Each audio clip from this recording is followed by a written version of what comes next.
Study YouTube channel पर आपका स्वागत है। मैं दीपक कुमार। आज हम बात करेंगे कि पीएनएसटी एग्जामिनेशन में केमिस्ट्री को आपको कैसे हैंडल करना है। बहुत सारे स्टूडेंट्स कमेंट सेक्शन में ये लिखते हैं कि सर फिजिक्स को लेकर के तो काफ़ी गाइडलाइंस आप यूट्यूब चैनल पर दे देते हैं, लेकिन केमिस्ट्री भी उतना ही रोल प्ले करता है पीएनएसटी के एग्जामिनेशन में जैसा कि फिजिक्स या अदर सब्जेक्ट। तो केमिस्ट्री को लेकर के लास्ट 3 मंथ में क्या बेसिक स्ट्रेटेजी अपनानी चाहिए कि इसमें भी हम थोड़ा सा नंबर इंक्रीज कर सके और ओवरऑल मार्किंग में केमिस्ट्री भी सपोर्ट कर सके, ताकि अगर किसी सब्जेक्ट में अगर मान लीजिए कहीं मार्किंग इधर उधर हो गई तो केमिस्ट्री के सहारे क्या हम बैलेंस कर सकते हैं। तो कुछ बेसिक स्टेप्स मैं आपको बताने जा रहा हूँ। प्रीवियस वीडियो में मैंने आपको पहले भी बता दिया है कि केमिस्ट्री के जो न्यूमेरिकल कैलकुलेशन वाले जो सॉल्यूशंस होते हैं उसमें से टफेस्ट क्वेश्चन के सॉल्यूशन मैं उठाने वाला हूँ और यहाँ पर यूट्यूब के सहारे आप लोगों को पर्टिकुलर सॉल्व करके दिखाऊंगा। बाकायदा यूनिट वाइज ये पूरा का पूरा सीजन चलने वाला है। सीरीज के तौर पर एग्जामिनेशन के पहले 2 महीने में हम खत्म कर देंगे। मैक्सिमम न्यूमेरिकल प्रॉब्लम जितनी भी रहती है केमिस्ट्री की वो हम कोशिश करेंगे कि इस यूट्यूब चैनल पर पीएनएसटी के रिगार्डिंग सॉल्व कर दिया जाएगा। ठीक है, जो न्यूमेरिकल प्रॉब्लम्स है, अगर कहीं कोई बेसिक थ्योरेटिकल एनालिसिस रहा, जरूरत पड़ी तो ऐसे भी क्वेश्चंस उठाए जा सकते हैं। तो पीएनएसटी के एग्जामिनेशन में केमिस्ट्री को हैंडल करने के लिए सबसे पहली चीज मार्किंग की इन्फॉर्मेशन आपको होना चाहिए कि कौन से पार्ट को कितना पढ़ना चाहिए। मैंने पहले भी हालांकि इसके ऊपर वीडियो बना दी है, तो फिर भी एक नॉर्मल सी हिंट मैं आपको दे दूं। फिजिकल केमिस्ट्री 1, आपकी इनऑर्गेनिक केमिस्ट्री 1 और आपकी जनरल ऑर्गेनिक केमिस्ट्री। तो ये तो सबसे पहली चीज मान के चलिए कि फिजिकल केमिस्ट्री अगर 10 मार्क्स की है, इनऑर्गेनिक केमिस्ट्री 8 मार्क्स की है और जनरल ऑर्गेनिक केमिस्ट्री आपकी 12 मार्क्स की है या 12 नंबर की है। अब इस पर्टिकुलर सेक्शन में से आपको मैक्सिमम कौन से वाले सेक्शन में मेहनत करने की ज़रूरत है। अगर आपके पास में भी टाइमिंग अवेलेबल है, क्योंकि आपके पास में इस समय 2 से 3-2.5 महीने का समय जो बिल्कुल हाथ में, इस पर्टिकुलर वीडियो को अगर आप इस समय लेटेस्ट अगर आप देख रहे हैं तो इस वाले पोर्शन के ऊपर आप बिल्कुल टारगेट करिए। ये सेक्शन आपको एग्जामिनेशन में बहुत धोखा देता है। इसके लिए आप अलग से अगर 30 मिनट निकाल सकते हैं अपने टाइम टेबल के अलावा तो बेटर होगा। अभी से एटलीस्ट 2 महीने ऑर्गेनिक केमिस्ट्री को बहुत अच्छे से पढ़िए। इनऑर्गेनिक केमिस्ट्री को आपको पीरियोडिक टेबल, इनऑर्गेनिक केमिस्ट्री को ज़्यादातर आपको पीरियोडिक टेबल से पढ़ना है, रेफरेंस बुक से पढ़ना है। और फिजिकल केमिस्ट्री में आपको न्यूमेरिकल प्लस थ्योरी, तो न्यूमेरिकल वाले सेक्शन तो हम यहाँ से कवर करा देंगे यूट्यूब के माध्यम से और थ्योरेटिकल एनालिसिस भी बता देंगे। तो फिजिकल केमिस्ट्री में 10 मार्क्स है। और यहाँ पर एक और चीज़ मैं आपको बता दूँ, इनऑर्गेनिक केमिस्ट्री और फिजिकल केमिस्ट्री वाला जो पोर्शन है ये आपके लिए स्कोरिंग है। यहाँ चाहे तो अगर मान लीजिए इस 18 नंबर के सेक्शन में आप अगर थोड़ी बहुत भी अच्छे से प्रिपरेशन कर लें तो आप 12 नंबर प्लस आप जा सकते हैं। और जनरल ऑर्गेनिक केमिस्ट्री में बहुत बुरी स्थिति भी रही अगर मान लीजिए कि एवरेज स्टूडेंट की, तो आप आराम से 5 नंबर ला सकते हैं और अपने स्कोर को केमिस्ट्री में 15 के उस तरफ ले जा सकते हैं। और केमिस्ट्री में 15 नंबर या उससे ज़्यादा लाने वाले स्टूडेंट की संख्या मैं आपको बता दूं, केमिस्ट्री में 15 नंबर या उससे ज़्यादा नंबर लाने वाले स्टूडेंट की संख्या 4 to 5% भी नहीं रहती।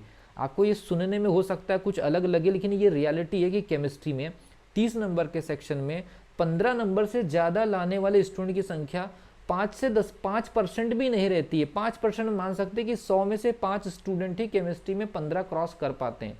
और ये बहुत बड़ी रियलिटी है। स्टूडेंट शायद इस चीज़ को शायद ये समझ नहीं पाते हैं कि जो चीज़ मैं कह रहा हूँ उसके पीछे की क्या रियलिटी है। तो मार्कशीट मैंने काफ़ी सारी एनालिसिस किया और 15 नंबर से ऊपर जाने वाले केमिस्ट्री में जो स्टूडेंट्स हैं उनकी संख्या लगभग 5% के आसपास रहती है। तभी जाकर के सिलेक्शन में केमिस्ट्री का इतना बड़ा रोल है। तो केमिस्ट्री वाले सेक्शन में ये तो मैंने आपको बता दी स्कोरिंग का। दूसरा सबसे बड़ी चीज़, स्टार्टिंग में आपको क्या करने की ज़रूरत है। अगर मान लीजिए आप अभी भी अगर केमिस्ट्री को लेकर के आपको अगर गाइडलाइंस नहीं है तो सबसे पहली चीज एलिमेंट्स के बारे में आपको इंफॉर्मेशन होनी चाहिए। तत्वों के बारे में आपको इंफॉर्मेशन होनी चाहिए। मार्च के महीने में और अप्रैल के महीने में और 15 मई तक जितना बेसिक तरीके से स्टडी करेंगे उतना ज़्यादा अच्छा होगा।